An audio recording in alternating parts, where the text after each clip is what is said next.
Man conquers the world by conquering himself. Zeno of Citium. Stoicism was created in early 3rd century BC by a man named Zeno of Citium. He was a merchant, and one day, while sailing the Ionian Sea, he was shipwrecked and later found himself in Athens. Alone in Athens, he found himself beginning to study philosophy under the teachings of Crates, later to which he credits the wreck and says, "Fortune does well to drive me to philosophy." He went on to study philosophy for the next 20 years, and later ended up lecturing his own brand of philosophy under the painted porch in the bustling city of Athens. And this porch, also known as Stoa, is where Stoicism was born. The fundamental goal of Stoicism is to find a way of life that allows a person to live an ethical and moral existence. This existence is where one would strive to reach eudaimonia, or lasting and resilient happiness. In our current society, guided by our instant pleasures and ever-decreasing attention span, we often find ourselves less and less happy as the days go by. Without any principles guiding our day-to-day decisions, we give in to what our mind wants. And oftentimes, that means we indulge in junk food, we mindlessly scroll on social media, and we give in to the temptations of procrastination. By listening to our minds and obliging to our urges, we are led down a path of dissatisfaction with our life. And fortunately, Stoicism is making a comeback. In recent years, popularity of Stoicism is rising, and this makes sense, as more and more people are finding themselves discontent with their lives after listening to their primal brains for years, playing the extra hours of video games, eating the junk food, scrolling on TikTok. Now, you decide that you want to change your life, and that we begin to start seeking what it truly means to live a happy life. In order for someone to reach the state of eudaimonia, or happiness, you would have to follow 3 core principles as described by Stoicism. The first principle is about unlocking your happiness by developing our moral character. Being able to wake up in the morning and to see within yourself that you are living a virtuous life is key to our long-term happiness and fulfillment. What does it mean to live a virtuous life, you might ask? Well, Stoicism boils it down to 4 main parts. It's the process and cultivation of both wisdom, courage, justice, and self-discipline. Second is living in alignment with nature. The universe is governed by reason and logic, and that is true in the nature of all things. Our environment, our behaviors, and everything in between operates under this fundamental law. When you throw an apple into the air, it will come down.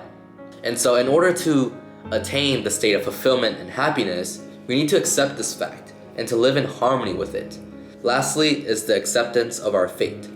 Many things are beyond our control, and you don't get to choose what circumstances you're born into, and you certainly don't get to choose or decide when you will leave this earth.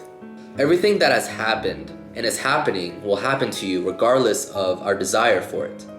Of course, you will have some control over, let's say, the food that you eat, how you spend your time, and who to marry, but there are some ingrained facts that we must live and accept as part of living in this earth. Live with it and accept it as a fact. Decide what we can control and to hone our efforts into that. I stumbled across Stoicism during the summer of 2019.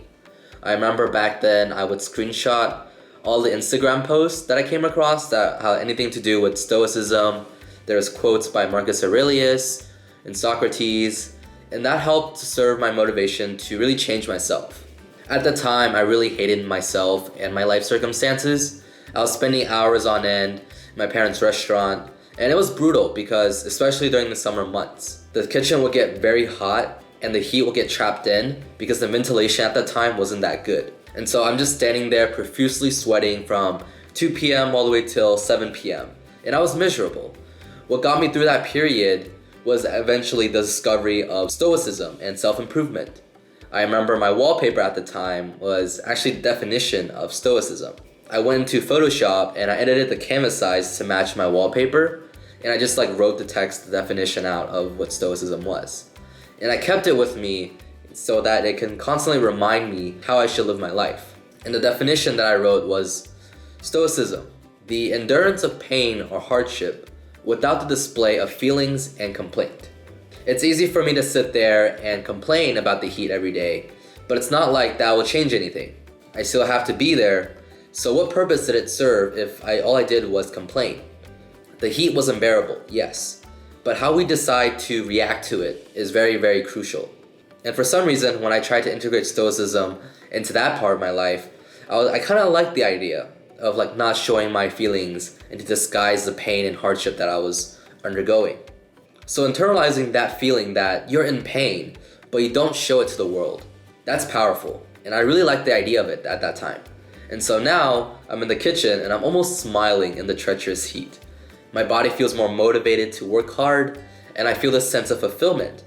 It was no longer just me being able to help my parents, but now it's the fact that I'm suffering with them, but I'm finding very much all my fulfillment from it. And so I went through the whole summer carrying those principles in my mind, and it provided me the proper foundations to translate the teachings of Stoicism into other areas of my life. I got better at studying, I worked harder on improving myself, I applied the lessons, and that has allowed me to make drastic improvements in my life. I'm telling you this story to impart onto you that it is possible to turn your life around for the better. I was a depressed, skinny teenager who was addicted to video games and didn't have an ounce of courage to dream big. My potential was capped and locked away because I didn't know how to live my life. I was just listening to my brain, and whatever it told me, I just did it. If you are where I was 4 years ago, believe me when I say that Stoicism can unlock that potential for you. And it's never too late to start improving and to start turning your life around.